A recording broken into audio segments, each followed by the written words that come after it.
First to the audience for joining. Thanks a lot also to the World Green Building Council for organizing this.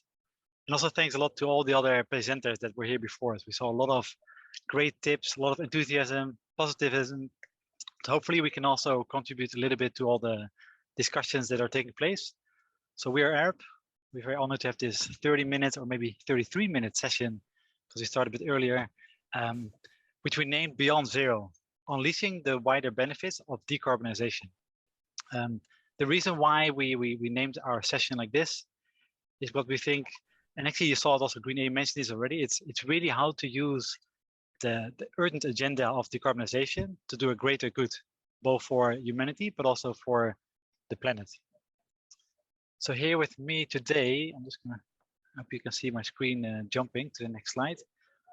So I'm very pleased actually to have these two speakers with me, because I think of all the very capable people on Arup that can help to decarbonize and share insights of net zero, I think they're the perfect candidate to speak here, because they know very well how to address and optimize these wider benefits, not only on a building level, from an architecture point of view, but also from a district point of view, or maybe even a city level.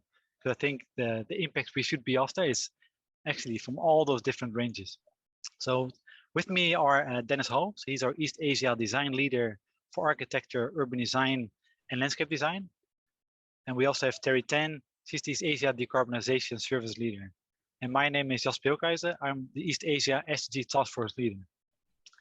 So what we'll do for our session, first I will give a brief introduction of how Arup is thinking about net zero. Then I'll pass the word to Terry, who will speak more about net zero solutions on a district level. And last but not least, we have Dennis, who will explain the Taikoo Green Ribbon project, the winning entry to the ANZ competition. After that, if time allows, we can maybe answer some questions either from the audience, if there's any. Otherwise, I've prepared some questions for the two speakers. I start off with this fairly dramatic slide, but I think it captures quite well how Arup is thinking about sustainable development. So for us, ultimately, sustainable development is really about creating this balance between the needs of a growing world population, both in terms of number of people, but also about the increasing levels of consumerism and prosperity, and at the same time, the finite resources and health of the planet. And we all know that this is leading to a whole suite of global challenges, among which, of course, climate change is one. And it requires actions actually from all of us, stakeholders in the built environment, governments around the world, even people's behavior is a very important aspect there. And what we did as Arup, late, I think it was 2018, we adopted the UN SDGs as a framework for us to understand how all these challenges interrelate and how also some of those solutions actually are connected to each other. So the way we normally use the SDGs is almost like 17 different lenses to look at our project and really try to understand how can we address goal number 1, no poverty, or goal number 2, zero hunger. And we might not be able to address all of them in one project, but we try to do our best to tackle as many as we can. And that's why, again, the theme for us today is net zero, yes, which is just one of the 17 goals. But to us, what we really want to discuss is how can we make sure we start addressing some of these other SDGs. One slide I want to put up, which I think is very interesting, is a term that was recently coined on the internet, which is climate tunnel vision or carbon tunnel vision, which is that now it's very good to see that a lot of clients and governments around the world putting this high on the agenda to address. But sometimes we feel that they forget some of the other wider benefits that this mission can bring along with it. So what we're after through our projects and our work is really about how to deliver these wider outcomes, such as well-being, biodiversity, resilience, community enhancement, but also equality.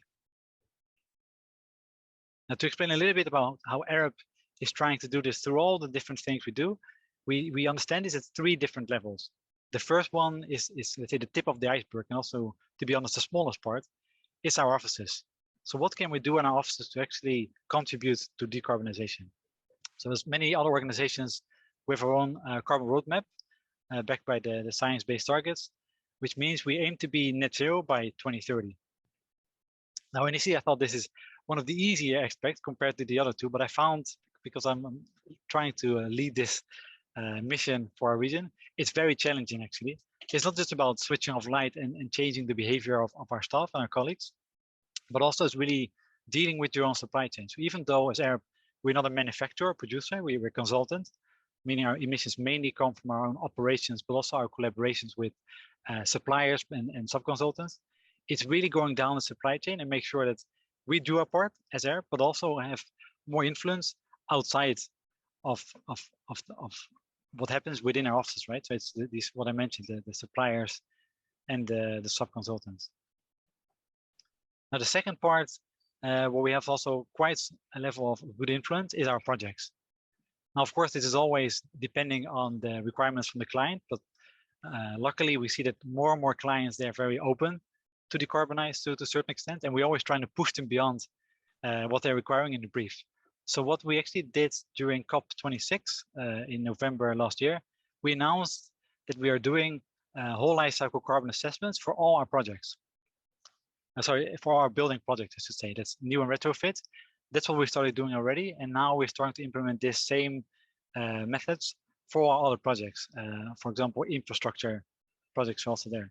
And it really helps us to understand not only more insights that can help for decision making, but really capture both operational and embodied carbon. That really starts from the very design, the first sketch on a piece of paper, whether it's a newly built asset or a retrofit, and understand what are the different emissions that are occurring throughout the life cycle. And you can see already from the diagram here that it's not a constant, maybe operational or a little bit constant, but definitely the embodied carbon, there's different peaks you can see throughout the different life cycle stages.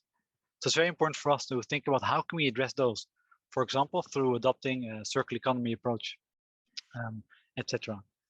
Another element what comes to play here, which also the fellow speakers will address more, is how to build in resilience, because we know, of course, we need to reduce the emissions as much as we can to mitigate climate change, but at the same time, with all the commitments around the world not being enough to reduce climate change within the 1.5 degrees Celsius, we have to brace ourselves and make sure we are resilient enough to do cope with the climate change that is already happening and will continue to happen.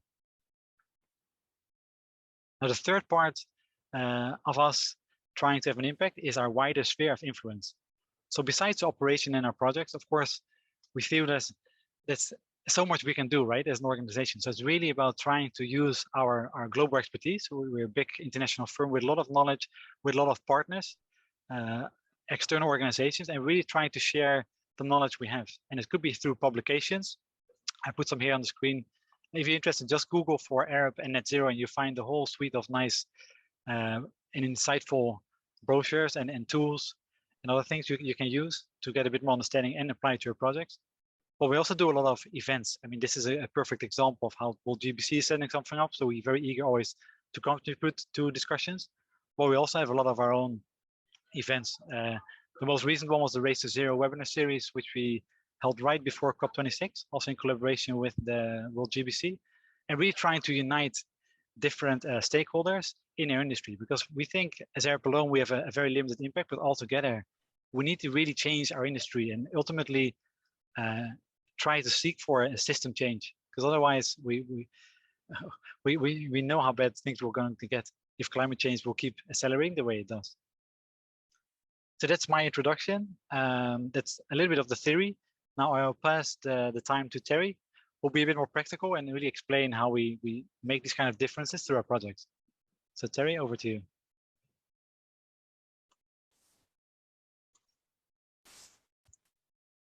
Okay, so thank you, Jasper.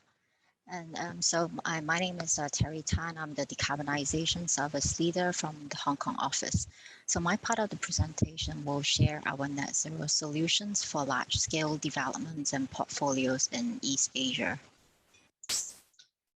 So first of all, I would like to talk about, I guess, the context of East Asia for those of you who are not familiar. So East Asia has, I guess, the highest value of real estate and I guess the most density in the world.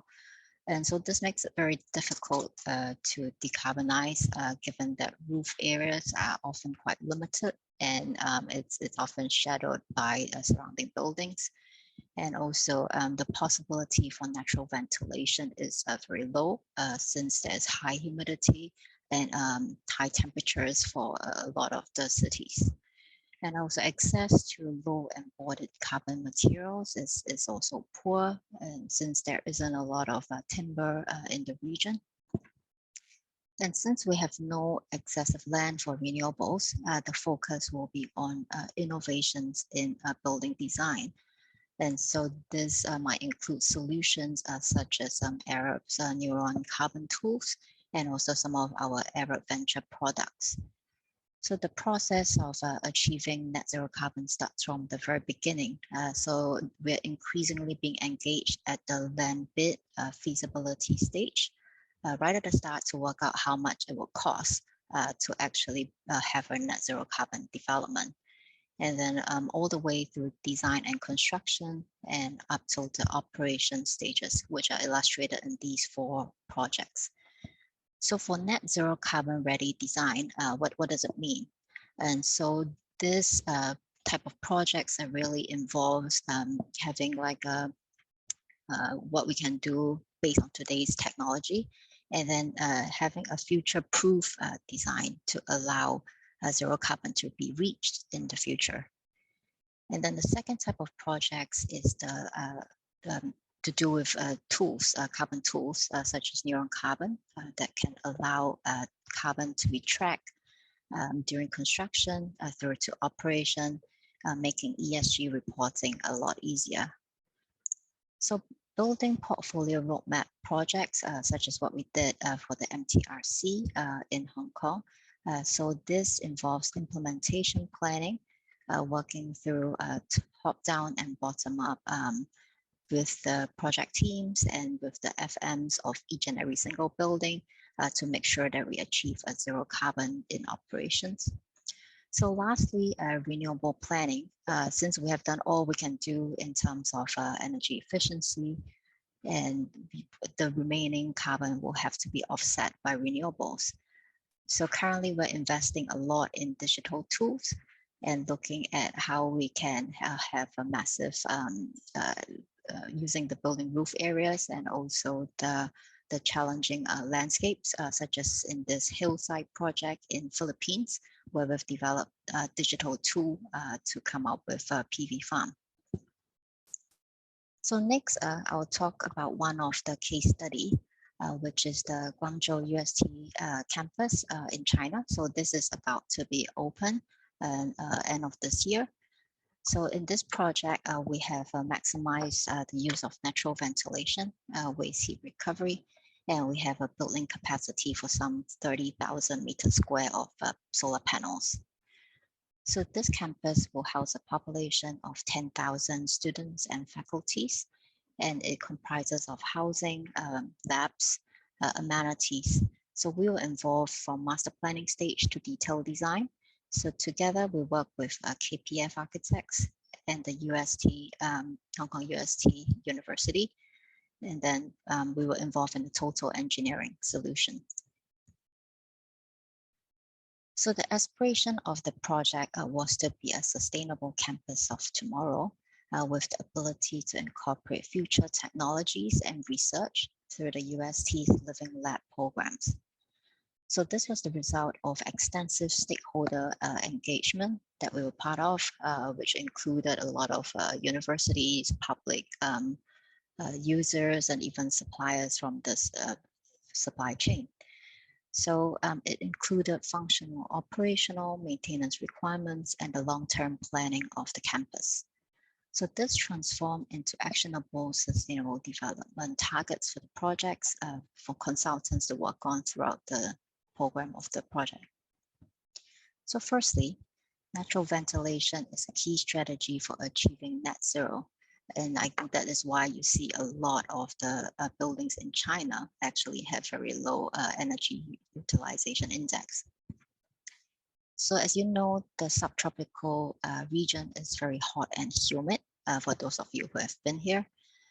But what we can do is to have well-spaced buildings that are also well-oriented to optimize the times of the year when natural ventilation is possible. So secondly, cooling demand is also a big energy consuming element in the subtropical climate.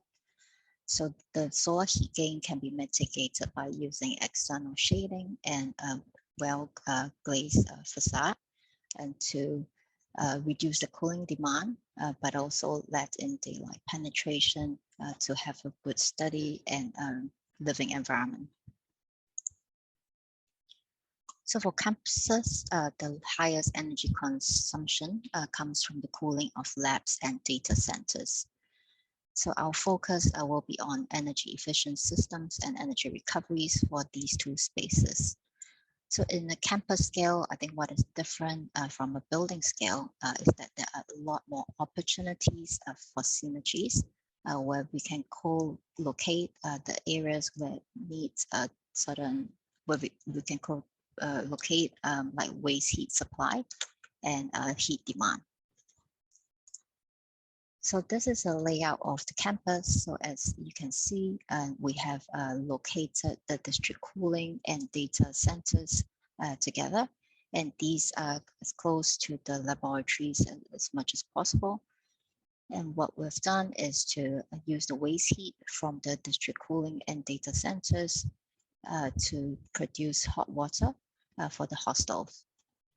So in addition, we have featured like an organic waste treatment plant. So this has the capability to have future waste to energy recovery.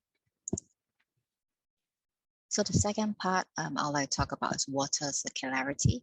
I think this is often, I guess, the less talked about topic.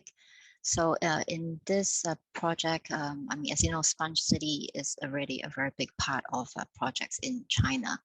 So besides rainwater recycling, what we wanted to do is to make sure that none of the water, I mean, all the water emitted from the campus is at least used once before it's released. So so actually, this is quite difficult when we are considering design across a large site, because you have to consider things like where the volume is, and then also to match the quality of the wastewater that's produced, and to reduce the cost and infrastructure, which can be quite extensive when we have very, very large sites.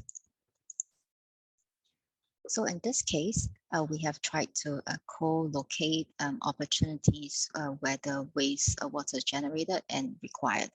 For instance, in the labs and teaching prisons, we have used the DI water substrates for the flushing.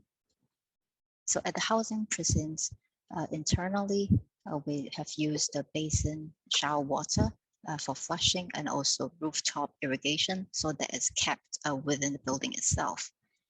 And externally, we have the AC condensate and rainwater networks. So these are combined into a single system to reduce the plant space and all the pipe work. And then this in turn serves irrigation and floor cleaning. So lastly, what is important about a university project is this builds capabilities in research and collects data to allow for future technology advancement, such as in this case, we have heavy gray water recycling. And also we are looking at the reuse of cooling tower makeup. So net zero carbon, you have to think of the operations as well. So in this case, smart operations was a very big part of the design. So we have built in smart metering into every element of the campus. So this facilitates net zero carbon to be achieved in operations through UST's renowned sustainable smart campus projects. So in this layout, you can see that like there are a lot of smart campuses, a lot of smart metering in place. So this ranges from water leakage, air quality sensing, gray water, even an EV AV network across the entire site. Lastly, to conclude, achieving net zero carbon in East Asia is not an easy feat, and it does not only end in design stage. So to meet the decarbonization challenge, a whole life cycle approach is needed, and also an ongoing investment in technology advancements and innovations is required. Thank you.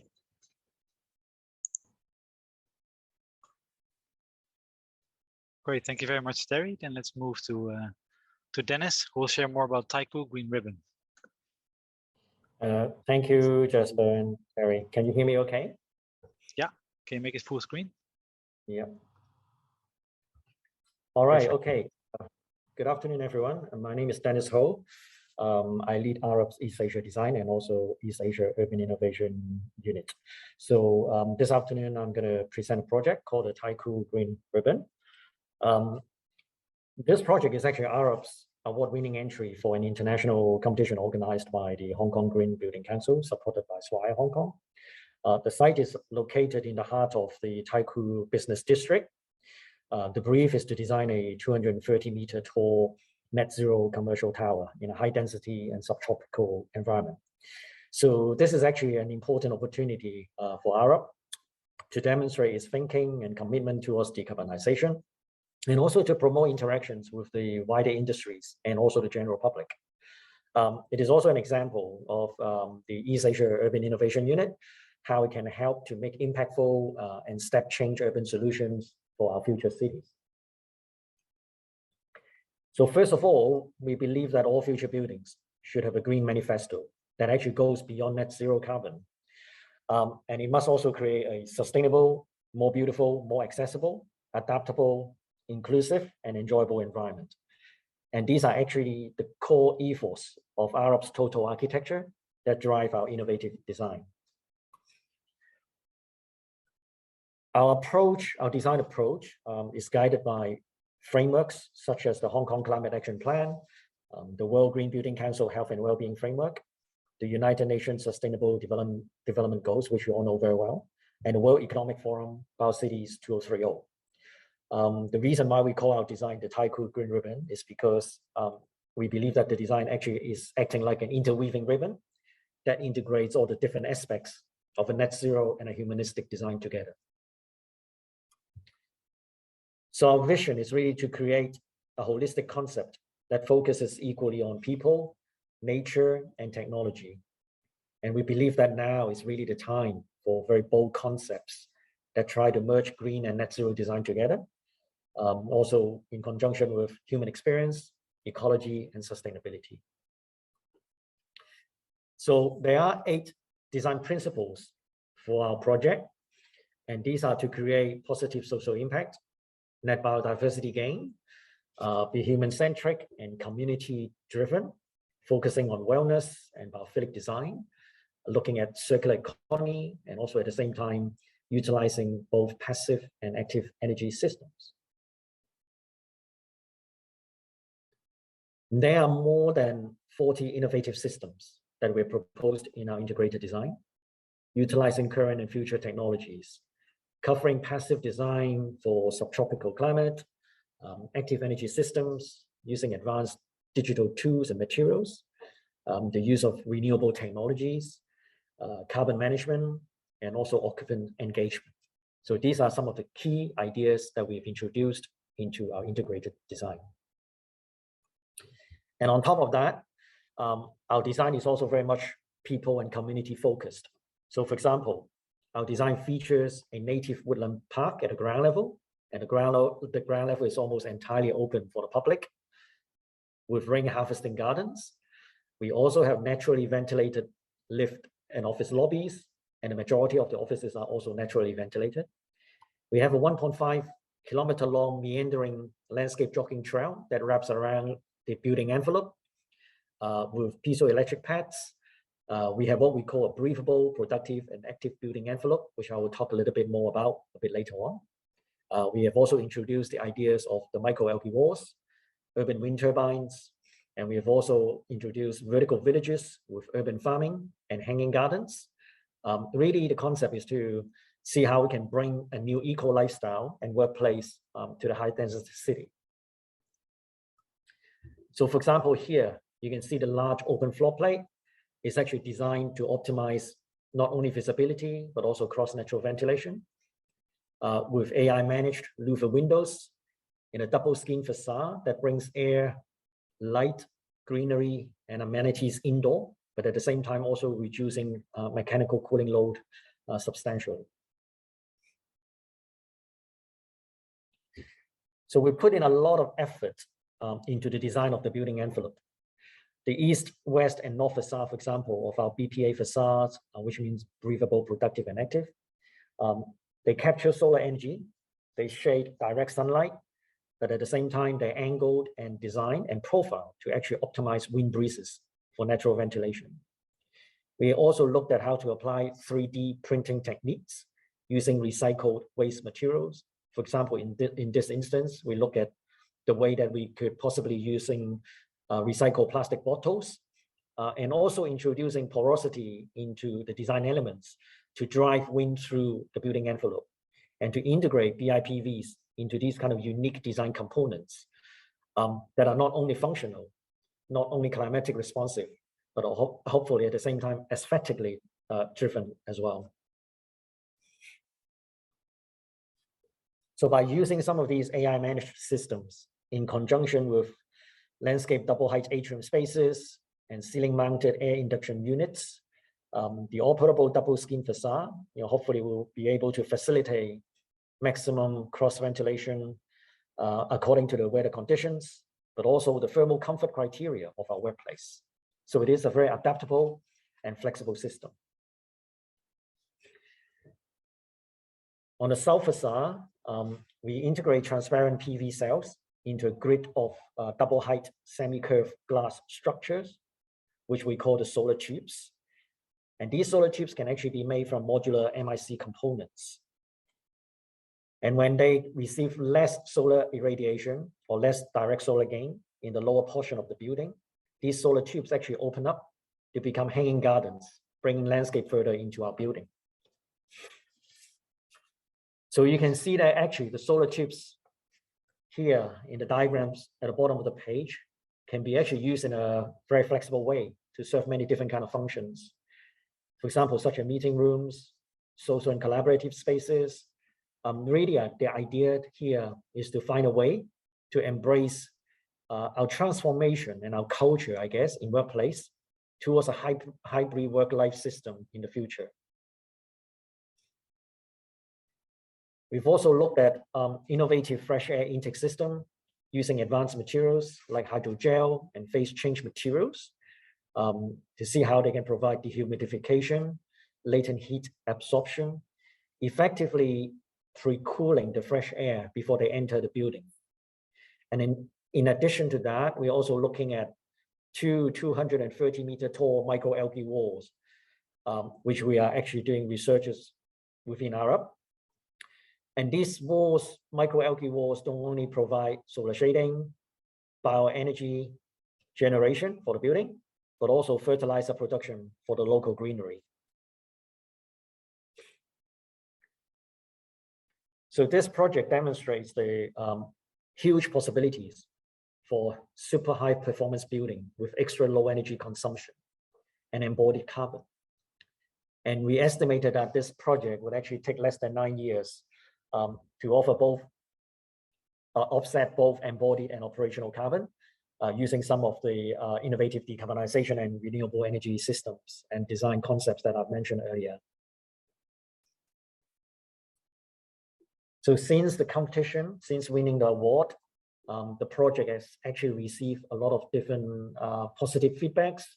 And it's also created a ripple of influences, I would say. We are doing regular seminars, CPDs. We also have an exhibition in the Pacific Place in Hong Kong from this weekend onwards. And also we are initiating a number of R&D projects with a number of universities in Hong Kong. And also within Arup, we're also funding further design development on the facade system, but also looking at how biophilic design would actually influence our wellness and well-being within a high-density workplace. So finally, we believe that this is a very unique initiative and a pioneering net zero concept that will actually have to transform our future workplace. Not only it is a social enabler and energy generator, but also a biodiverse community.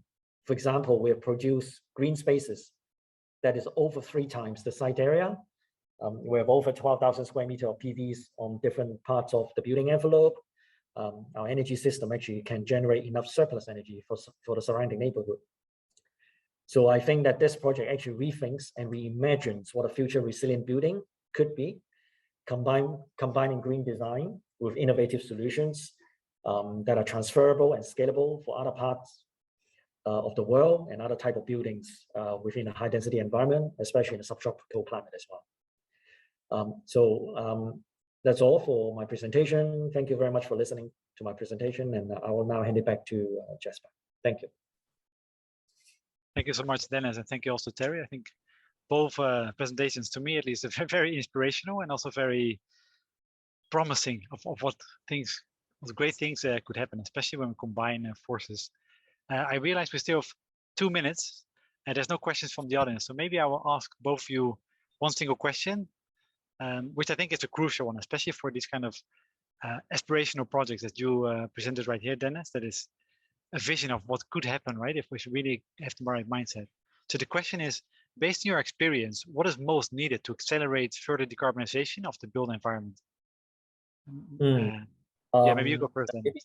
Yeah, maybe I could answer first. Well, I actually think within the context of Hong Kong, I guess we really need urgent government buy-in to produce or to provide better planning incentives and regulatory relaxation in different areas. For example, such as GFA relaxation, the facade design, the provision of the detailing energy systems, landscape provision, etc. So I actually think there's a big part to play by the government. But at the same time, I think we also need clearer guidelines from different organizations, government organizations, to actually set better benchmark and also a clear roadmap for us to kind of move towards the 2050 decarbonization. Yeah, thank you. Thanks, Yeah, so, Terry?